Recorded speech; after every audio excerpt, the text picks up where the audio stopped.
welcome back to Sensibly Frugal Living and the second instalment of my new series, Laundry Chats.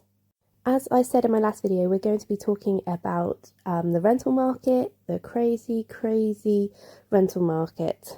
I'm a private renter. We pay a very reasonable rate for our area at the moment, but the idea of my landlady needing to sell the house, or if circumstances change and they need family to move in or whatever, that is a real worry. Probably my biggest worry, my biggest fear. Home insecurity is such a big thing for us because if we were to be evicted, we can't afford doubling our rent to get a similar size house. We don't have a big house. We're not in an affluent area, but yeah, it would be double our rent now.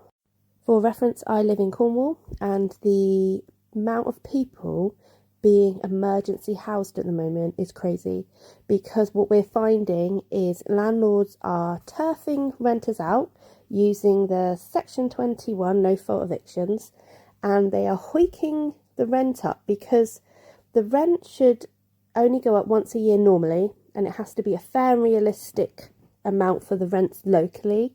So if other people are charging £1,500, £1,600 for rent, and they're, say, charging £800, they can't realistically put it up. With the tenants in there, they can't put it up that much money, so they hoik them out. Then they put it up for the next tenant.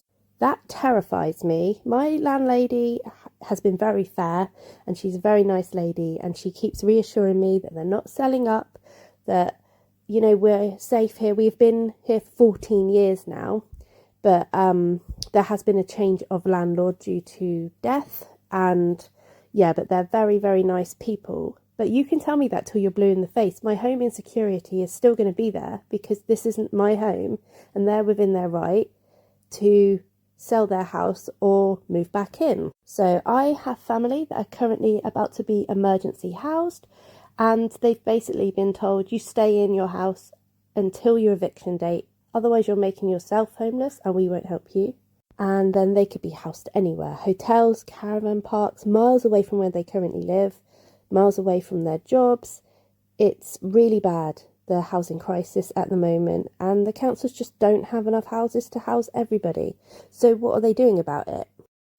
Well, one thing I've been reading, and it's a good thing if it happens, because I've been waiting for this for a few years, as it was mentioned by Rishi Sunak, is the Renters' Rights or Renters' Reform Bill, and it's meant to be happening in summer 2025, so watch this space. What the main thing is about abolishing Section 21, which is the no-fault eviction. So you can give someone their notice as long as it's the correct notice, and they have to be out without a reason. So this bill, if it's passed, will mean that the landlords can't just ask tenants to leave without a reason. They want to up it from 2 months to 4 months notice. Also, the landlord needs to obtain order for possession if they plan to sell, prove they have intent to sell. So they have to prove it that they are intending on selling it, not just saying it.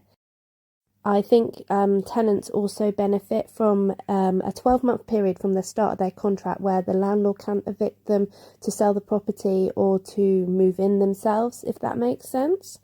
There's also other things about allowing people to have pets and things like that, but I'm talking mostly about the rental market and home insecurities currently we're experiencing at the moment, because that's my biggest insecurity, and I think it's many people who private rents insecurity.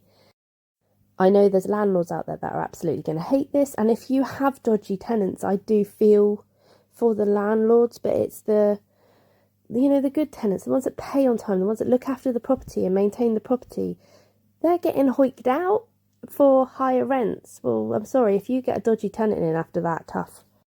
The problem now is that we might see a lot of people getting evicted prior to this bill coming in the middle of the year. Like I said, if it does definitely come in. And so that's going to just make a bigger strain on the council with emergency housing people. And I'm talking working people.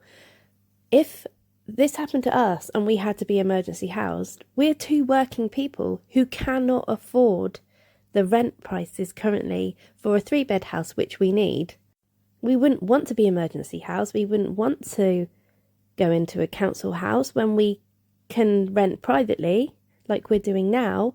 But that's unrealistic for so many people. We just cannot pay that in rent. And just trying to find a property that's a reasonable rent is crazy, because there's so many people all applying for the same house, the same flat. You've not got to look in. I've seen people commenting about being evicted on our local Facebook pages, and people are literally laughing at them going, you'll be lucky if you can find a 3-bed house. That's not helpful, but it's true. It's so true. So let's hope come summer of 2025 that the Section 21 no-fault evictions will be abolished, and that landlords aren't going to evict people to hoik their prices up before that time. Let me know your thoughts and comments on this, and I'll catch you on the next video. Thanks, guys.